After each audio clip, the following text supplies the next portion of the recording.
want everyone to just close their eyes for a minute and think about a map of the United States. The map I see is huge, showing the landmass from New York all the way to California. Now imagine if your map only covered Connecticut to Alabama, and all lands west of that were Canadian or French territories.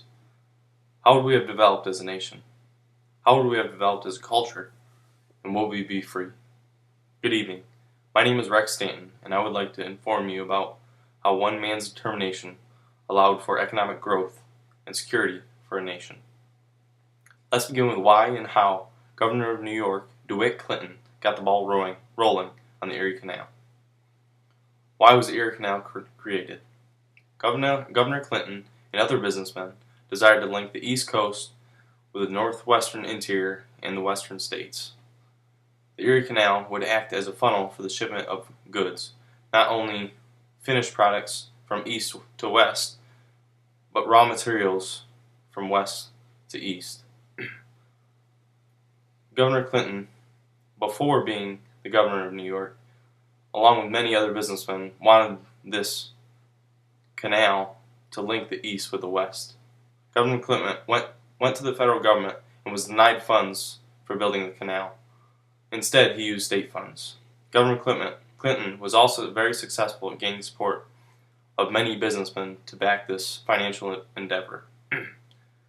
The Erie Canal was broken down into sections for the building phase and subcontracted out to different companies in order to speed up the construction. Now let's talk about what economic impacts the Erie Canal had on the state of New York. 15 years after the completion of the Erie Canal, New York became the busiest port in the United States. The Port of New York was pushing out more products than New Orleans, Baltimore, and Boston combined. Erie Canal now connected New York City directly with the northwest interior. At this time period is when New York was coined the Empire State. There were large population impacts because of the Erie Canal. New York City jumped from 124,000 people to over 800,000 people in just 4 decades following the Erie Canal. Towns were starting to dot around the Erie Canal, filled with immigrants. Immigrant workers were covering the towns around the Erie Canal. Smaller towns like Buffalo were becoming cities. Their population went from 200 to 18,000 in just 20 years. Immigration was also pushing not only from the port cities, but into the northwestern interior because of the Erie Canal. Now let's talk about some of the possible outcomes if the Erie Canal had not been built. As a nation, it was believed if the U.S. could not support the Northwest states, they would lose their support. President Washington felt that if there was no connection beyond the Appalachian Mountains, the West would be lost to Canada or France. During the Civil War, the Erie Canal provided transportation routes for soldiers and supplies for Union soldiers.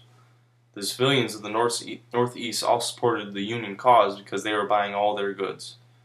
Had it not been for the Erie Canal, the Northeast might have been sympathetic to the Confederacy and not the Union. So now you have heard how the Erie Canal provided access to the Northwest, which had many positive impacts on the United States. The Erie Canal helped the United States stay united. The Erie Canal also helped influence the outcome of the Civil War. New York will forever be indebted to Governor DeWitt Clinton and his ambitions. The Erie Canal has had a lasting impact on American history.